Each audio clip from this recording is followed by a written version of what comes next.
Chapter 13, the 2,000-mile pizza to go. The 3 months I spent as a prospect with the Hemet chapter were some of the most humiliating and frustrating of my life. Talk about miserable. I was over 40 years old and I had a bunch of assholes calling me for stupid shit all hours of the day and night just because those patches on their backs said they could. I washed their bikes, did their errands, lent money that never came back, had my company employees mowing their lawn free of charge. Hell, once I even scooped up dog shit at a Big Roy's yard. Whenever the Vagos called, whatever they wanted, I was expected to immediately drop what I was doing and get on it. Jenna was all over my case about it too. Big Roy called. He wants his dick sucked, was one of her favorite lines. I was being run ragged and my tree trimming business was suffering. It was goddamn ridiculous, but the height of absurdity was the big day that Roy had a hankering for pizza and wanted me to pick one up for him in Oregon. I figured Roy was just busting my balls, that he would never actually make me ride 2,000 miles to fetch a pizza, but no, the motherfucker was serious. Put on your cape and ride, Superman, Jenna sniped as I threw on my cut and headed out the door. I climbed aboard the Harley and took off on an epic pizza delivery. Up the Pacific coast, through the day and into the night I rode. Sometime after midnight, saddle sore and dog tired, I pulled up to an address way out in East Bumfucked, Oregon. I knocked, a Vago answered. I'm here to pick up a pizza for Big Roy. I said as if that somehow made perfect sense. You George? He wanted to know. No shit for brains. I'm the other asshole who just rode 16 hours for a fucking pizza. But I didn't say that. Yeah, that would be me, was the response I chose instead. Well, Big Roy, don't want no pizza no more, the Vago said. Now he wants a monster drink. I could have murdered the son of a bitch, but I didn't. I spared his miserable life, grabbed the can, and rode back through the night and into the following afternoon to deliver Big Roy his fucking energy drink. And once I'd finished that fool's errand, I took a long, hard look in the mirror and asked myself if this undercover gig was really worth the bullshit that came with it. I wasn't so sure, not anymore. That night I phoned Uncle Johnny Law and vented. I really don't know how much more of this I can take, I told him. They're never going to give me the patch, that goddamn patch. Don't fixate on the patch, Johnny warned. Keep your focus on the evidence. But I was burning out, going through what John called patch fever. Prospecting was such a grind that all you wanted to do was make it stop, and the only way to make it stop was to get patched. But there was danger in that mindset. Informants suffering from the fever often lost focus, concentrating so hard on getting the patch that the mission became almost secondary.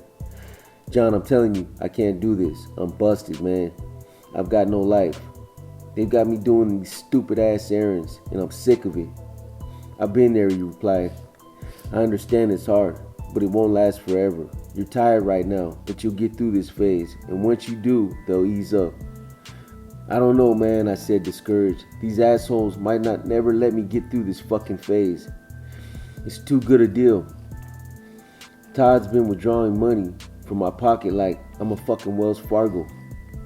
The nightmare continued a few weeks later when Terry the Tramp decreed another Vagos run to Buffalo Bill's casino in Prim, this time to celebrate His Royal Highness's birthday. It was mid-July and the temperature was cresting 100 degrees on that desert highway to state line, cooking the landscape in a red brick oven. The pack of Harleys, which included bikers from several Vagos chapters outside Hemet, pulled off the road at one point so everyone could take a water break and stretch their legs.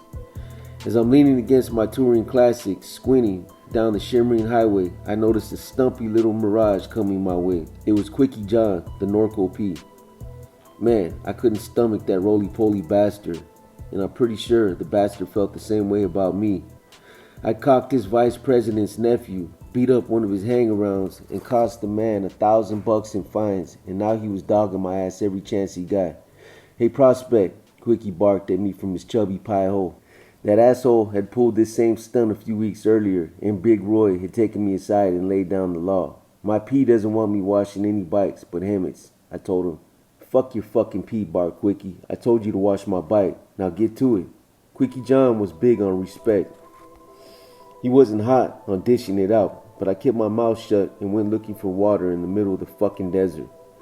After scourging it up from a few sympathetic Vagos, I returned with a full bottle and wiped the road grime from Quickie's Harley. After I'd finished and before I could get away, the son of a bitch called me back. "Where the fuck you going? You ain't done yet." Quickie took the bottle of soda he'd been drinking and slowly dumped it over his gas tank. "Clean my bike, prospect." Man, if not for the mission, I would have ripped that squatty little fucking new asshole. Instead, I swallowed my pride and did what any true prospect would. I bent over and took it like the club whore I'd become. As I walked around begging for more water, Big Roy intercepted me and slapped the bottle from my hand.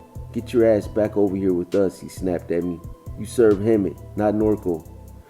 Now Quickie John came charging. In no time, he and Roy were in a heated debate over whether what chapter had the right to tell another chapter's prospect what to do. "He's my club property," Quickie argued. "If I want him washing my bike, that's my right." "He only washes our bikes," countered Big Roy. "Oh yeah," Quickie retorted. "I could see this kicking all the way up to the Supreme Court." I almost laughed out loud. It was so fucking stupid. "We'll take this up with the National when we get to the state line," concluded Quickie, "and we'll see what Tramp has to say about it." That's exactly what happened. The great bike washing debate came to Buffalo Bills when Terry the Tramp pulled me, Big Roy, Quickie John, and several of the National officers into a room to hash out the whole childish mess. After Roy's opening statement, it was Quickie's turn. "This prospect's gotta pay his dues just like every other motherfucker in the club," he argued. "He's gotta earn his patch." "Better back off, Quickie," Tramp warned. "Don't talk to me about earning it. Half the members in this club say your chapter's all decked out in patches they didn't earn. Hell, I've got guys that have been in here for 20 years and don't have those patches." It was thumbs up for me and Big Roy, thumbs down on Quickie John. Instead of Tramp's blessing, Quickie found himself lining up his chapter to face inspection. Then a couple of ogles, old-timers, began cutting patches off those Norco boys faster than they could answer questions like, "How'd you earn this one? And what the hell does that one stand for?" It had all backfired on Quickie. To add to the indignity, Tramp slapped the Norco P with another $1,000 fine and warned him to stay clear of me. Quickie John was never a fan of mine, but now he'd become an enemy, which was fine with me. I couldn't give two shits whether the little bastard invited me to his birthday parties. Of greater importance was the valuable connection I was making with Terry the Tramp. The Emperor of the Nation invited me onto the casino floor with him and played the slots together as Rhino stood guard in whatever chapter had been tapped for security that day. I watched Tramp load coin after coin after coin into those bandits. Then I'd jump up and shout whenever he hit the jackpot. Tramp loved it, man. He called me his Lucky Charm. But the International P's Lucky Charm was the club he'd been sucking dry for years. The Vagos MC was his bread and butter, his very livelihood. Tramp was fond of saying how he had lived as a Vago and would die as a Vago. What he failed to mention was that he lived off the Vagos too. Tramp had recently shuttered Triple T Choppers, the motorcycle repair shop he'd owned for 50 years. But there was no pension plan waiting when he retired. His only means of support was the club he ruled. The man had become a parasite, surviving on the sweat and blood of his brothers, a breach of trust that would go undetected for another 7 years. In theory, loyalty to the brotherhood was a commandment that ran neck and neck with respect. It was the glue that bound the club together. But there was little loyalty and no honor to be found among those thieves. For Terry the Tramp, as with the leadership of most other outlaw clubs, the only true loyalty was to the almighty dollar. In fact, it was the same misplaced sense of loyalty that helped drive Hammer into the arms of the ATF a few years earlier. Most outlaw clubs maintained a defense fund for members in trouble with the law. Sonny Barger and the Hells Angels, for instance, provided funds to bail their brothers out of jail. They ran a tight ship over there. You'd never see an angel hung out to dry. Not so the Vagos. At a time when Hammer needed financial rescue, Tramp was too preoccupied on the casino floor to take notice. Even Hammer's own chapter ignored him. From the moment the man was locked up, his brothers were out to rip him off, including a sleazy grab for his Harley and his old lady. So Hammer turned for the feds and stabbed them all in the back. His fear of the Nazi lowriders might have driven his decision, But it was the disloyalty of his Vogel's brothers that made Hammer's choice a no-brainer.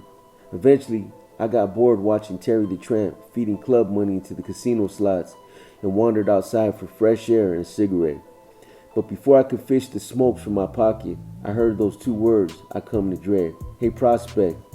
Across the way, a bearded asshole standing with a knot of Vogel's patches was pointing me toward the giant Ferris wheel.